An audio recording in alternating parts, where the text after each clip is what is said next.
unheard of in this industry. Thanks, Brian. We've been the full-service replacement window division of Andersen for 30 years. So when people don't want to mess around and they want quality, they call us. What can you say about your certified master installers? Well, a new window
Testing, mic check, 1, 2, 3.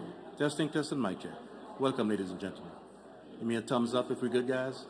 Testing, mic check, 1, 2, 3. Testing, mic check. We good?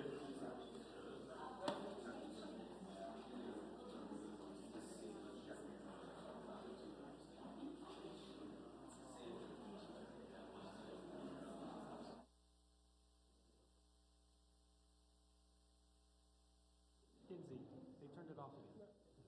Yeah, they turned it off again. That's what they do. That's what they do. Have to go off. I think that's the policy. I don't want to mic check. I just want it on. Okay. It's just something that Joe's raised.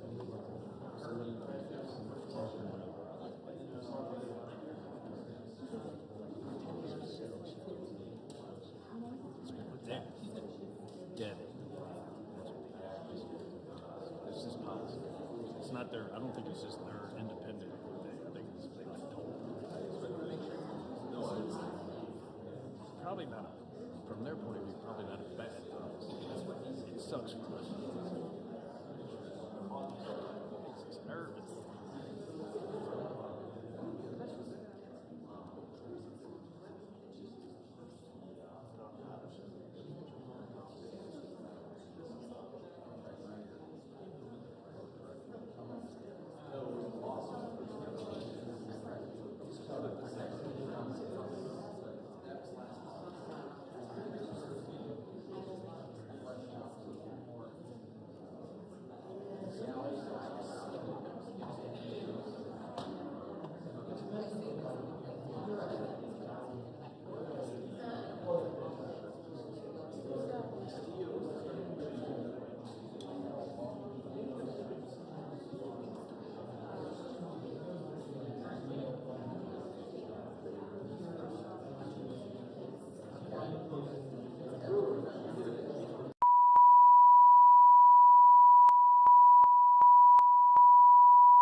Well, good morning, everyone.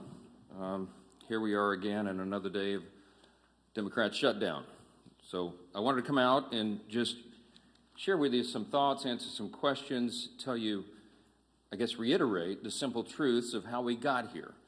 Those truths have been obscured just a bit because the Democrats are in a relentless effort to spin the facts, but it's always good when the facts and the evidence are on your side. And I don't want you to listen to the arguments of politicians.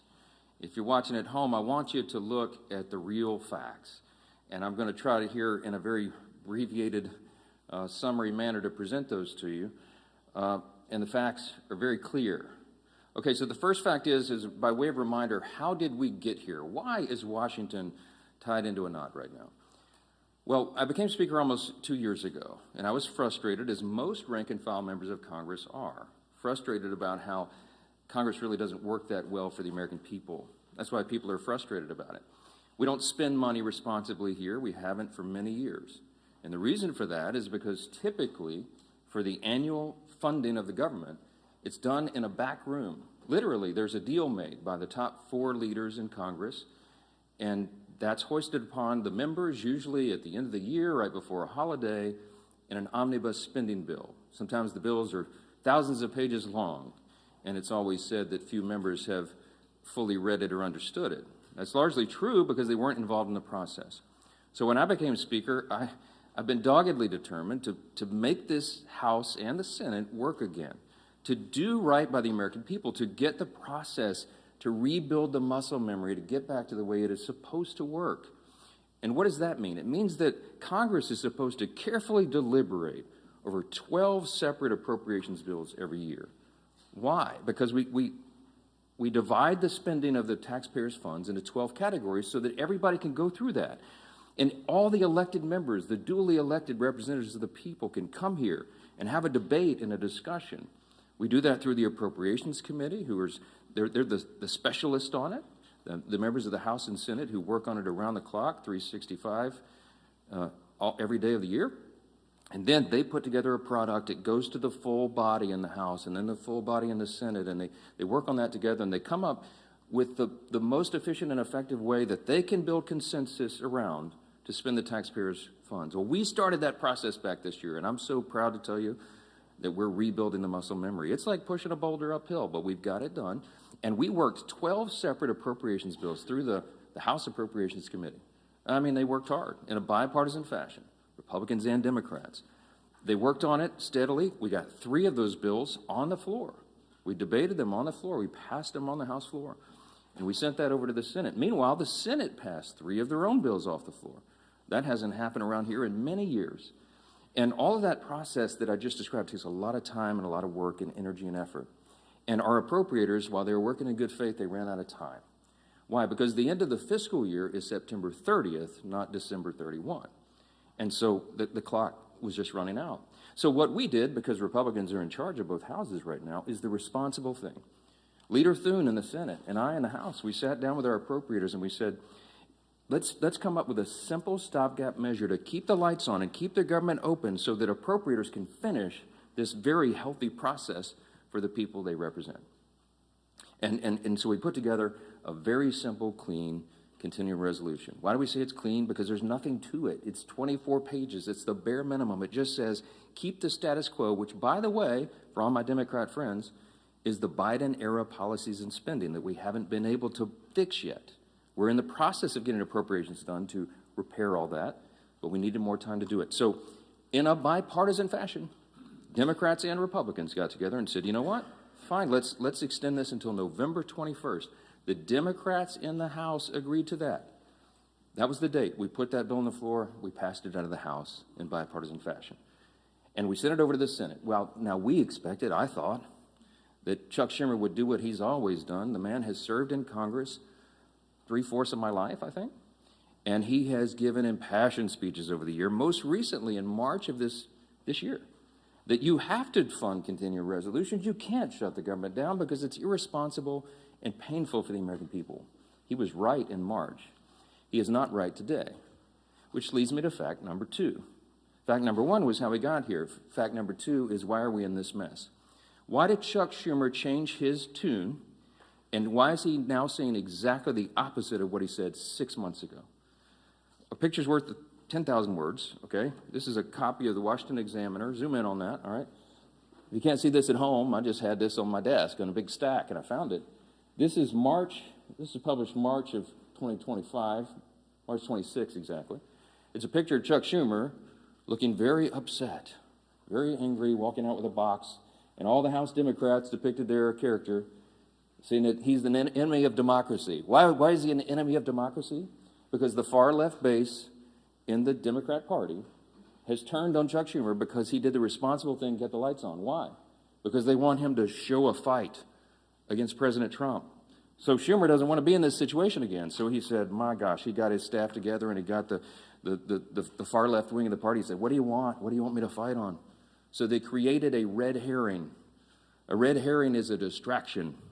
They decided that they would pick a fight on health care. Well, let me look right into the camera and tell you very clearly. Republicans are the ones concerned about health care. Republicans are the party working around the clock every day to fix health care. This is not talking points for us. We've done it. A big part of the One Big Beautiful Bill, the Working Families Tax Cut, was to fix health care. Health care is broken in America. It's too expensive. The quality of care needs to rise. We need more access for more people, and we have lots of ideas to do that. But that issue is for debate in the next 3 months. It always was. We have members working on that. The tax credit, the subsidy you've heard about that expires December 31st, there's a lot of thoughtful debate and discussion that has already been going on about that and will go on about that. But that's a December 31 issue. So Chuck Schumer is scrambling. He has to have an issue. None of their policies are very popular. So they decided to lob onto health care, and he decided to claim to all of you that is the issue with government funding. It is not. Those are two totally separate things. The clean continuing resolution would simply keep the lights on so that the members in the House and Senate can have those debates on health care. We were always planning, and we have lots of ideas on the table on how to fix it, but we don't yet have consensus on it because it's very complicated. We have time to do it. The month of October is a critically important time for us to get the House and Senate working on that very issue. But they're delaying it because they needed a red herring. So in his desperation, we get to fact number 3. In his desperation, they decided to create the red herring. They decided to claim that this is all about health care, which the September funding issue never was.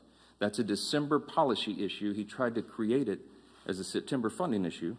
And in his desperation, they hastily filed an outrageous counterproposal. It is a wild wish list of big government liberal nonsense that we can't do. Their priorities that they crammed into this. Now remember, a simple 7-week stopgap funding measure, the CR, that we passed out of the House in bipartisan fashion was sent over. And Chuck Schumer filed a counterproposal. Now this is his words, not mine. These are not Republican talking points. These are the facts. 2 exhibits real quick, as I've shown you before. This is page 57, an excerpt of his bill, section 2141, where you see that right there that they want to repeal the health subtitle of the Big Beautiful Bill. The One Big Beautiful Bill, the Republicans got signed into law July 4th. The Working Families Tax Cut, we're so proud of that because it has so many amazing things for all the American people, a marquee piece of legislation. But among the most important were the reforms that we did to health care. Why? Because Medicaid, for example, is broken. Medicaid doesn't work well. It's underfunded, and it was full of fraud, waste, and abuse. And we took our opportunity to fix that, and we did. So what did we do? We went into Medicaid, and we said, we got to stop the waste and abuse. We got to make sure that illegal aliens are not on Medicaid. Medicaid is intended for U.S. citizens only, not illegals who break our law and come over the border. And we've got to make sure that young, able-bodied men who do not have dependents are working and not riding the wagon. Work is good for individuals. It's good for the communities they live in. It's good for their own well-being and for the people around them. And so we said, don't sit on your couch and play video games. By the way, also not a talking point. It was an AEI study, I think one of the organizations that polled this.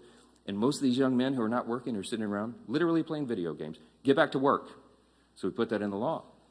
And the big thing was making sure that an estimated 1.4 million illegal aliens are no longer riding that wagon either. Why? Because Medicaid had to be strengthened Medicaid is intended for the elderly, the disabled, and young pregnant women, as I use an example, who are in difficult situations. They need the resources desperately, but the resources are being drained by people who were never intended to be there. And so Republicans got busy and fixed it. We put it in the big, beautiful bill. So, back to fact number 3, I guess I'm still on. Chuck Schumer files a counterproposal and says, we want to reverse all that. Well, among the effects, among the things that he would reverse is putting illegal aliens back on the program. Don't take my word for it. Look at the evidence. Over here at Exhibit B. This is the list of the actual provisions that would be reversed if Chuck Schumer's language was voted on and passed. Among those, it would end. See, these are the provisions, the Working Families Tax Cut Act. These are the provisions of our bill that did each of these things. We ended Medicaid funding for most non-citizens. They would reverse that, and it would cost American taxpayers, hardworking Americans, an estimated $6.2 billion. And you see, you just go down the list. The California loophole. You know what they did in California? Gavin Newsom and the team out in California? They expanded Medicaid to cover all able-bodied illegal alien adults. These men who could be working or whatever. I mean, they're not even citizens, never intended by Congress. They put that on the tab of the taxpayer. And so we reversed it. Chuck Schumer would repeal that. He would repeal those repairs, and this is what it would cost you. Do the math. I won't go through each line, but it's on the website, speaker.gov. You can pull this up. It amounts to $192 billion, $192.8 billion. So almost $200 billion that Chuck Schumer wants to put back in. Also, by the way, while he's repealing our health subtitle, he would also repeal the $50 billion that Republicans put into the bill to support our rural hospitals around the country. Why would Chuck Schumer do that? Because he's desperate for political cover. Let me keep going on this. By the way, these are enhanced COVID-era spending under Joe Biden for all this healthcare stuff. It was stolen, fraud, waste, and abuse, rife throughout the programs, and we fixed it, and they want to reverse that. By the way, this has always been what the Democrats wanted to do. You all remember, I know, the 2020 presidential election. We've all seen the video over the last week or so, where they asked every single candidate for the Democrat nomination on the stage running for president, is it your intention to give health care to illegal aliens who come into the country? Every single one of them raised their hands, including Joe Biden and Kamala Harris, and that explains a lot of this. All right. That's the facts. And I went on all the shows. I've been on all the programs, as many as I can, to just lay this out. And on some of these programs have been followed by Chuck Schumer or Hakeem Jeffries back and forth. Not one time have they been able to refute what they themselves put in writing.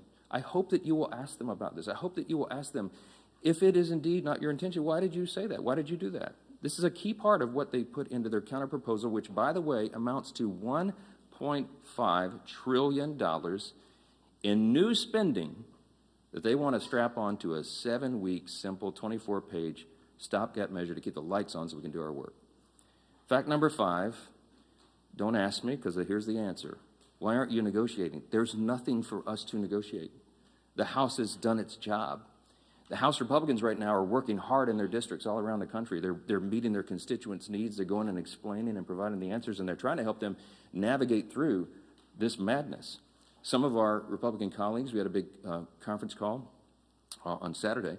Many of them are working throughout. They're making trips to all their rural hospitals in their district to help them navigate and access this fund that Chuck Schumer is trying to take away.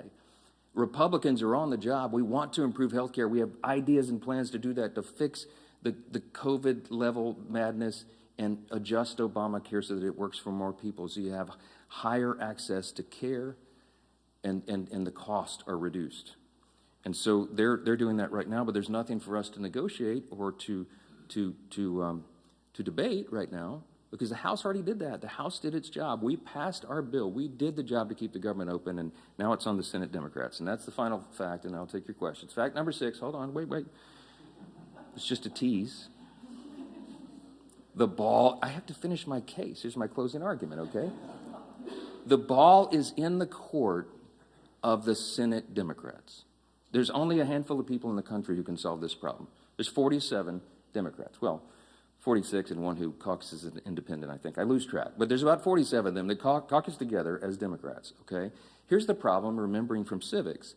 We don't have enough Republican votes to fix this because it takes 60 votes in the Senate to break this impasse, to open the government. There's only 53 Republicans in the Senate. We need some Democrats to be thoughtful and responsible and do the right thing. Because why? Because real people are being hurt in all these political games. As Chuck Schumer is trying to cover himself and not have another series of articles like this, okay? That's why this is happening. There's a trend in New York that Chuck Schumer represents of electing Marxists. They're about to elect an actual Marxist as the mayor of New York City, the once cradle of capitalism, the largest city in America. It's stunning. And I think it's stunning to Chuck Schumer, too, because while he's a far-left politician, he's not nearly as far-left as these guys, as they want him to be. And so he's trying to find political cover. And in doing that, he's hurting real American people. Who's being hurt? Women, infants, and children on their nutritional programs that are now stalled. Veterans' health services that they desperately need and demand. Go down the list. We've got our troops, Border Patrol agents, TSA agents serving, trying to protect America without pay right now. Half the federal civilian workforce is effectively laid off right now, furloughed. They can't go to work. They don't have the money.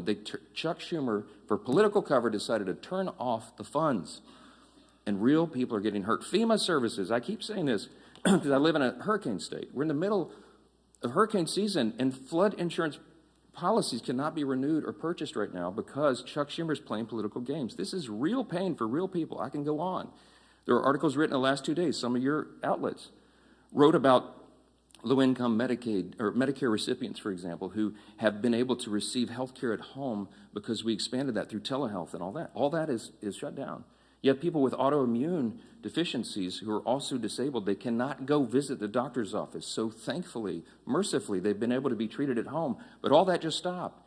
So people are canceling their health appointments with their physicians that is vitally important for them to stay alive because Democrats over here are playing games.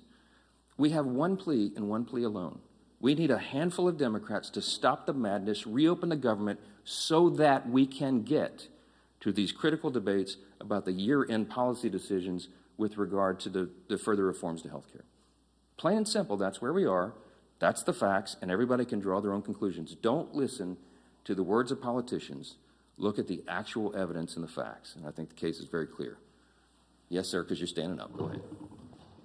Jeffrey just to challenge you to a debate on the House floor today. Do you see yourself debating him, or would you? When the poll says that about 13% of the people approve of your messaging, then you make desperate pleas for attention, and that's what Hakeem Jeffries has done. Look, my friend Hakeem had his shot. We debated all this on the House floor, as you know, before we passed our bill. He spoke for 7 or 8 minutes. He had all of his colleagues lined up. They gave it their best shot, and they argued, and they stomped their feet and screamed at us and all that. And still, we passed the bill in bipartisan fashion and sent it over to the Senate. The House has done its job. I'm not going to let Hakeem try to pretend for these theatrics. I mean, this is a Chuck Schumer decision. The ball is in the Senate's court now. The House has done this. We don't need to waste time on that nonsense. Those debates have been had. Hakeem is a friend and a colleague. I respect him, but we all know what he's trying to do there. Yes, sir. I'm anxious to get my folks back. And look, I want to bring the House back into session and get back to work, but we can't do it till they turn the lights back on. We need Chuck Schumer to reopen the government, and as soon as he does that, we'll bring everybody back here. Yes, back row. Yes, sir. Why not call the House back into session? Because with respect to what you said at the start about the importance of passing funding bills, there are still 9 funding bills to pass in the House. Yeah, well, we've passed them through the House committee. They're out of committee, and we'll get them on the floor. And the appropriators have been working, and they are working as we speak, on trying to figure out which packages of bills we can move to the floor next. And there's some really good discussion that's been had.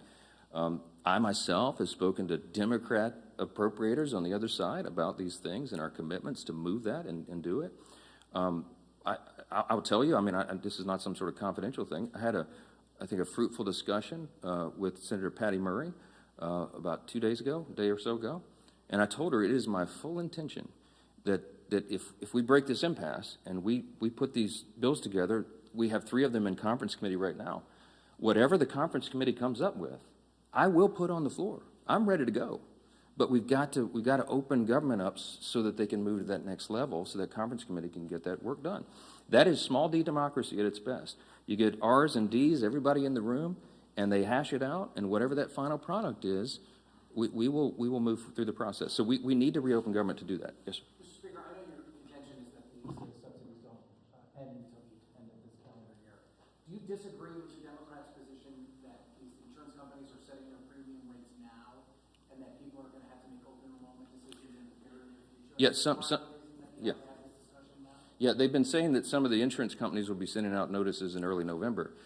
The last time I checked, it's October 6th. We have the entire month of October. We'll stay here around the clock to work through all these things, but we have to get government open again to do it.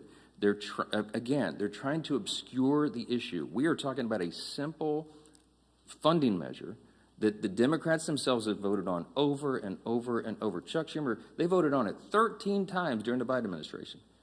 This is the exact same thing that was on the floor in March when Chuck Schumer, I should have brought his video and let him give you the speech of why it was so important to pass it. Nothing has changed except the politics. So that's a political issue that they're trying to make out of it. Yes, ma'am. Thank you. You mentioned that there is no negotiation to be had, but you also acknowledge that funding the government has to be bipartisan. So is the only way out of this for Democrats to completely drop their demands? Is there anything that Republicans are willing to give? And have there been any conversations? It doesn't even seem like the two sides are talking. I'm so glad you asked the question. Why aren't you dropping all of your demands so that it makes it more palatable for Democrats to join you? I didn't put any on the CR. Leader Thune and I have tried to explain this a few times. There's nothing for us to negotiate. I cannot go to the CR and go, you know what, Democrats, you're right. Let me take out these 3 Republican priorities. I didn't add a single Republican policy or priority or preference to the CR. It is 100% totally clean. It is an exact status quo replica of what we're doing right now, which again is Biden-era policies and spending levels, to our great chagrin, but in good faith. I presented that because I didn't want to play games. We are responsible. We're not going to shut the government down for people who desperately need these services and all these things that I've said are stalled. And so we didn't, no gimmicks, no tricks. There's nothing that Leader Thune and I can go to Chuck Schumer and say, you know what, okay, we'll pull this off. Would that make it better? No, I don't have anything to give. I didn't put any of our priorities on the spending measure because, again, all we're trying to do in good faith is get 7 more weeks to finish that appropriations process that we've been all so excited about. Jake. Who will, if you're not able to extend these subsidies, which is a possibility, it seems, who will own the political impact from that if health insurance? That's putting the cart like a mile in front of the horse. I believe that the subsidy issue, that's the December 31 issue, is a complicated one. It hasn't worked well. It's filled with abuse. We have a lot of ideas on how to improve upon it if indeed it goes forward. And I mentioned yesterday, there's 535 members when you count House and Senate, and there's probably 400 different ideas on how to fix that. But we need the next couple of weeks to have those vigorous, deliberate debates, which is how the process is supposed to work. So I'm not going to forecast how that comes out, and neither could any of you, because those debates haven't been held yet. And that's kind of the irony, because Chuck Schumer is saying something that he knows isn't true. He's saying, oh, you guys snap your fingers. You and Leader Thune go in the back room and tell us how that's going to be resolved today so we can reopen the government. That's impossible for me to do. I have to have the input of all of our members so that they can figure that out. So that's part of the process. Last one. Yep. Can you just talk a little bit about your reference to conversation you had with Senator Murray? Have you been personally lobbying any Senate Democrats to switch their votes in support of the CR? No, they haven't exactly been ringing my phone off the hook, okay? I'm open, always have been for dialogue with anybody about that, but I think she wanted an assurance from me that what I'm saying is true and that we have every intention of moving the appropriations bills, and I said, yes, ma'am, of course it is. I say the same things privately that I say publicly. We are consistent, and that's why it's easy for me to stand up here and share the facts. When the simple truth is on your side, you have nothing to hide from. I'm just presenting this to the American people. This is the fourth time we've done that. I hate to drag you all out and go through all the details, but I've got to put on the case over and over because repetition apparently is the key to this. People are starting to recognize this is not a Republican shutdown. It is a Schumer Democrat shutdown. Again, why? Because they needed political cover. It's shameless. It is sad. Real people are hurting, and it needs to end. They'll have another opportunity this evening, and I sure pray, and I hope you all will, that a handful of additional common sense people on the Democrat side will change their votes, reopen the government, so we can get back to all these issues as we desperately want to do. Thank you all so much for being here.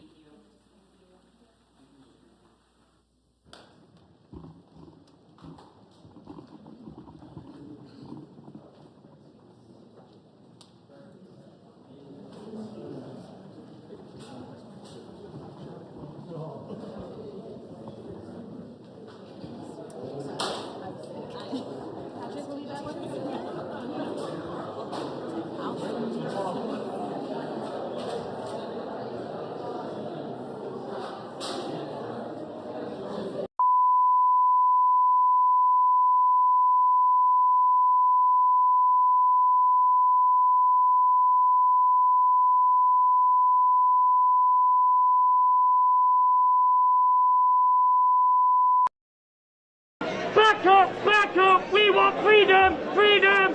Your racist, sexist borders, we don't need them, Back up, we want freedom, freedom! Your racist, sexist borders, we don't need them, Back up, we want freedom, freedom! Your racist, sexist borders, we don't need them,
Palestina!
fama sí que va a ser fácil.